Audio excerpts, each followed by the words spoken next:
আসসালামু আলাইকুম, সবাই কেমন আছেন? আশা করি ভালো আছেন। আমরা আজকে যাচ্ছি সোনাইমুড়ি থেকে বেনামুল থেকে কলকাতা, ইন্ডিয়াতে। তো আমাদের সফরটা শুরু হয়েছে সোনাইমুড়ি থেকে। সোনাইমুড়ি বাজার বাইপাস সড়ক থেকে। আমার সাথে আছে আমাদের মামুন ভাই, উনি সহ আর আমার এক বড় ভাই, উনি যাবে আমাদের সাথে বেনাপোল থেকে। তাই হঠাৎ করে ডিসিশন নিয়ে টিকিট করে ফেললাম সোনামুড়ি বাইপাস থেকে বেনাপোল মেসাল বাসের টিকিট। তা রেডি হয়ে চলে আসলাম মামুন ভাই সহ। হঠাৎ করে চলে আসলাম দুজনেই। এসে তারপরে টিকিট নিলাম, অপেক্ষা করতেছে বাসের জন্য। তারপর আমাদের বাসটি চলে আসলো, আমরা আমাদের সিটে গিয়ে বসলাম। 7:30 বাসটি সোনাইমুড়ি থেকে ছেড়ে দিয়েছে। 2-3 মিনিট লেট হয়েছিল, তখনও বৃষ্টি হইতেছে। বৃষ্টির মধ্যে দিয়ে আমরা বাসের মধ্যে বসে বৃষ্টির উপভোগ করতেছি। তারপর আমাদের বাসটি এসে থামলো কুমিল্লাতে। নাস্তা খাওয়ার বিরতি 20 মিনিট। ফ্রেশ ট্রেশ হয়ে বসে রইলাম, অর্ডার করে আসলে নাস্তা করে তারপর গাড়িতে চলে যাব।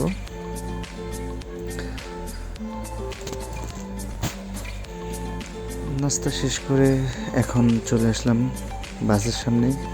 বৃষ্টি হইতেছে, অনেক ভালোই লাগতেছিল। অনেক বৃষ্টি হইতেছে তখনও। আমাদের বাসটা হচ্ছে মেসাল, নোয়াখালী টু যশোর। কিছুক্ষণ পর আমাদের বাসটি ছেড়ে দিল। এখন আমরা চলে আসছি সায়দাবাদ থেকে যাত্রীগুলা নামিয়ে দিয়ে ঢাকার যাত্রীগুলা কোনো স্টপ ছাড়াই ওখানে দাঁড়ায় নাই, যাত্রীগুলো নেমে গিয়েছে। তারপর আমাদের বাসটি চলে আসলো ঢলেশ্বরী টোল প্লাজাতে এক্সপ্রেস ওয়ে হয়ে আমাদের বাসটি চলে যাবে গন্তব্যে। তারপর চলে আসলাম পদ্মা সেতু টোল প্লাজায়। আমাদের বাসটি টোল দিয়ে তারপর চলে যাবে। আমাদের ট্যুর প্ল্যানটি আমরা 5 জন মিলে যাওয়ার কথা, কিন্তু তখন দেশে ছাত্র আন্দোলনের বৈষম্য কোটা আন্দোলন, সারা দেশে ট্রেন বন্ধ হয়ে যায়। আমরা ট্রেনের টিকিট নিয়েছিলাম 24 জুলাই। কমলাপুর রেল স্টেশন থেকে আমাদের ট্রেনটি ছাড়ার কথা ছিল মৈত্রী এক্সপ্রেস সকালবেলায়, কিন্তু হঠাৎ করে দেশের পরিস্থিতি খারাপ হওয়াতে আমাদের টিকিটগুলা তখন ট্রেন যায় নাই। তার জন্য আমরা অনেক সমস্যার মধ্যে পড়ে যাই। তারপরে কোনোভাবে আমরা টিকিটের টাকাগুলো ব্যাক নিয়ে পরিস্থিতি খারাপ হওয়ার কারণে আমাদের সাথে আরও 3 জন যাওয়ার কথা ছিল, ওনারা যায়নি। পরে আমি আর মামুন ভাই চলে যাচ্ছি। যাওয়ার সময় ভাই আমাদেরকে বললো ওনাদের বাড়িতে যাওয়ার জন্য। ওনাদের বাড়িতে যাওয়ার পর উনি সহ যাবে। তারপর আমরা সোনাইমুড়ি টিকিট কেটে যশোর চলে যাচ্ছি। যশোর থেকে আমরা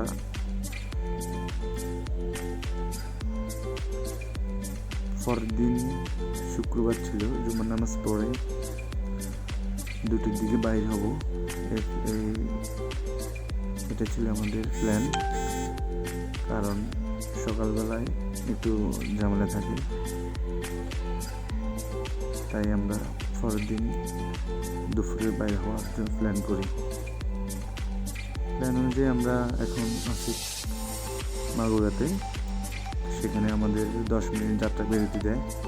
যাত্রা বিরতির পরে আমরা আমাদের বাসটি ছেড়ে ছাড়ে তার গন্তব্যের। তারপর আমরা যশোর নামি, যশোর থেকে নেমে ভাইয়ের সাথে চলে আসছি ওনাদের বাসায় রাত্রেবেলায়। প্রায় 4টা সাড়ে 4টার দিকে আমরা গিয়ে পৌঁছাই বেনাপোল যশোরে। যশোরে পৌঁছানোর পর ভাই আমাদেরকে নিয়ে ওনার বাইকে করে ওনাদের বাইকে নিয়ে যায়। পরের দিন সকালবেলায় ঘুরতে বাইরে হয়ে একটু সকালবেলা যাতে ফ্রি আছি, তাই আমরা সকাল চিন্তা করি যে একটু এলাকাটা ঘুরে দেখার। পরিবেশটা অনেক ভালো লাগলো, গ্রামের পরিবেশ, নিশ্চিন্তপুর এলাকা। তারপর কিছু দূর আসার পর, বাজার আসার পর আমাদের শুরু হয়ে গেল আবার বৃষ্টির মধ্যে একটা দোকানের মধ্যে আশ্রয় নিলাম, অনেকক্ষণ দাঁড়িয়ে থাকলাম। তারপর এসে আমরা খাওয়া দাওয়া করলাম। খাওয়া দাওয়া করে দুপুর 2:30 2:30 কিংবা 3টা হবে বাইরে হলাম। বাইরে আমরা বর্ডারে চলে গেলাম। বর্ডারে গিয়ে তারপর আমরা ইমিগ্রেশন শেষ করে ইন্ডিয়াতে প্রবেশ করলাম। ইমিগ্রেশনে আসার পর আমাদের প্রথম কাজটি হচ্ছে আমরা ট্রাভেল ট্যাক্স প্রদান করি 1055 টাকা। ওইখান থেকে ট্রাভেল ট্যাক্স ব্যাংকে প্রদান করি আমরা লাইনে দাঁড়িয়ে টাকাগুলো জমা দিই। কোনো রকম ঝামেলা ছিল না তখন। ভাইয়া বলছিল যে 2:30টার দিকে 3টার দিকে ওই সময় ঝামেলা থাকে না, তাই আমরা ওই সময় যাই। ওইখানে গিয়ে সতর্ক থাকবেন, বর্ডারে অনেক রকম দালাল আছে ওইখানে বর্ডারে। তারপর আমরা বাংলাদেশ ইমিগ্রেশন শেষ করি। ইমিগ্রেশনে আমাদেরকে ইমিগ্রেশন পুলিশ আমাদের পাসপোর্ট দেখে, পাসপোর্টে এনডোজ চেক করে, এনওসিটা চেক করে। যেহেতু আমি আমার বিষয়ের মধ্যে উল্লেখ করছিলাম প্রাইভেট সার্ভিস জব, তাই আমার এনওসিটা ওনারা চেক করছিল। আর আমার সাথে আমার বড় ভাই দুজনের ওনাদের চেক করা হয়েছিল ট্রেড লাইসেন্স, ওনারা ব্যবসায়ী। এগুলো একটু চেক করে নেবেন, ট্রেড লাইসেন্সগুলোর মেয়াদ আছে নাকি, পাসপোর্ট এনডোজ আছে নাকি। তারপর আমরা আমাদের ইমিগ্রেশনগুলো কমপ্লিট করে আমরা ইন্ডিয়ান বর্ডার ক্রস করে ইমিগ্রেশন ক্রস করে চলে যাই। ইমিগ্রেশন ক্রস করার আগে যদি সম্ভব হয় তাহলে ডলারগুলো এনডোজ করে নেবেন। আমরা ওইখানে উজ্জ্বল ট্রাভেলস একটা বাংলাদেশ বর্ডারে উজ্জ্বল ট্রাভেলস একটা দোকানে যাই। ওইখানে গিয়ে মানি এক্সচেঞ্জের জন্য আমরা আমাদের টাকাগুলো দেই। ওনারা আমাদের পাসপোর্টের ছবি তুলে নিয়ে আমাদেরকে একটা কার্ড দেয়। তারপর আমরা ইন্ডিয়ান বর্ডার ক্রস করে আসার পর, ইমিগ্রেশন শেষ করে আসার পর বর্ডারের পাশে ইন্ডিয়ান সাইডে ওইখানে উজ্জ্বল ট্রাভেলস সেম নামে এই দোকানটাতে যাই।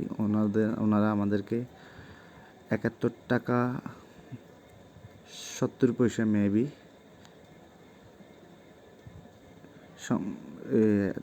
বাংলা টাকা 100 টাকা থেকে 71 টাকা 70 পয়সা করে দেয়। তারপর আমরা ওই পাশে গিয়ে রুপিগুলো নেওয়ার পরে ওইখান থেকে আমরা বর্ডার থেকে বনগাঁ চলে যাই। বনগাঁয়ে আমাদের একজনের ভাড়া 50 টাকা করে, 3 জনে 150 রুপি নেয়। লোকালদের জন্য ভাড়াগুলো অনেক কম, 30 টাকা। ওনারা আমাদের কথা শুনে বুঝে গেছে যে আমরা বাংলাদেশ থেকে এসেছি, তাই আমাদের ভাড়া নিল 50 টাকা করে। তারপর আমরা গিয়ে দাঁড়ালাম অটো রিক্সা থেকে নেমে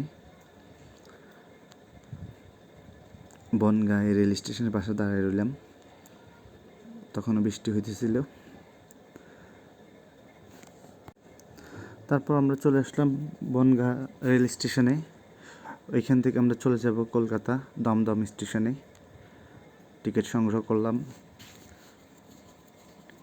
3 জনের 60 রুপি নিল। আমরা টিকিটগুলো নিয়ে নিলাম। টিকিটগুলো নিয়ে আমরা অপেক্ষা করতেছি। ট্রেনটা চলে আসছিল তখন।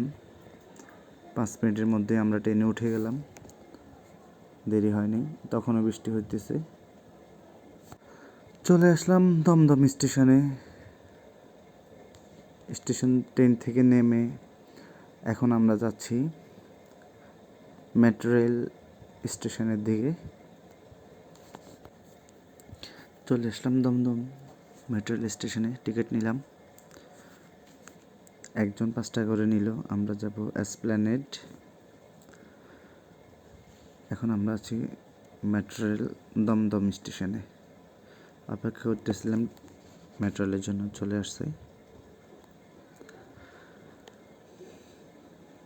একজন প্রতি ভাড়া নিল 5 টাকা করে। তারপর আমরা উঠে গেলাম মেট্রো রেলে। মেট্রো রেলে উঠে আমরা এসপ্ল্যানেড স্টেশনে নেমে যাব। মেট্রো রেলের মধ্যে, কলকাতার মধ্যে বা ইন্ডিয়ার মধ্যে ট্রেনে যাতায়াতে ভাড়াটা অনেক কম। চলে আসলাম আমরা এসপ্ল্যানেড মেট্রো রেল স্টেশনে। নেমে গেলাম আমরা। সেখান থেকে বাইরে হয়ে আমরা এখন চলে যাব। চলে আসলাম আমরা মেট্রো রেল স্টেশন থেকে কলকাতা এসপ্ল্যানেড। আমার সাথে আছে আমার মামুন ভাই আর বড় ভাই জহিরুল ভাই। তারপর আমরা একটা সিম দোকানে গেলাম সিম নেওয়ার জন্য এসপ্ল্যানেডে। ওনারা একটা সিম নিল আমাদের থেকে, এয়ারটেল, 320 টাকা।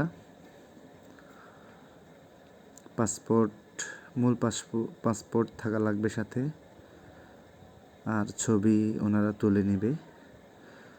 আর সিমটাতে মেয়াদ থাকবে পাসপোর্টের ভিসা যতদিন মেয়াদ আছে ততদিন পর্যন্ত। তারপর আমরা একটা হোটেল রুম নিয়ে নিলাম। দেখতে পাচ্ছেন আমাদের জামাগুলা এলোমেলো হয়ে রয়েছে রুমটা। কারণ হচ্ছে আমাদের সোনাইমুড়ি থেকে যশোর থেকে কলকাতা যতটুকু গিয়েছিলাম ততটুকুই বৃষ্টি হয়েছে। বৃষ্টির জন্য আমাদের জামা কাপড় সবগুলা ভিজে গেছে, তাই আমরা রুমে গিয়ে সবগুলা শুকাতে নিলাম। রুমটাতে ভাড়া নিল পার ডে আমাদের থেকে 1200 রুপি। হোটেলটার নাম হচ্ছে গোল্ডেন পার্ক। বন্ধুরা, এই হলো আমাদের কলকাতার প্রথম দিন। আশা করি সবাই বুঝতে পারছেন কীভাবে গেলাম, ভাড়া কত গেল, সব কিছুই আপনাদের সামনে তুলে ধরলাম। শুধু খাওয়ার ভিডিওটা দিই নেই, কারণ হচ্ছে আপনারা আপনাদের পছন্দ মতো খাওয়ার হোটেল খুঁজে নেবেন, মুসলিম হোটেল। তো আশা করি আমার ভিডিওটা সকলের কাছে ভালোই লাগবে। ভুল হলে ক্ষমা সুন্দর দৃষ্টিতে দেখবেন, এটা আমার ফার্স্ট ভিডিও। তো আমাদের কলকাতার দ্বিতীয় পর্ব দেখতে হলে আমাদের নেক্সট ভিডিওতে দেখবেন। সকালে ভালো থাকবেন, সুস্থ থাকবেন, আর আমার জন্য দোয়া করবেন আপনাদের সামনে যাতে এভাবে ভিডিও নিয়ে আসতে পারি। তো বন্ধুটা, আর ভিডিওটা বড় করবো না, এখানে শেষ। আসসালামু আলাইকুম।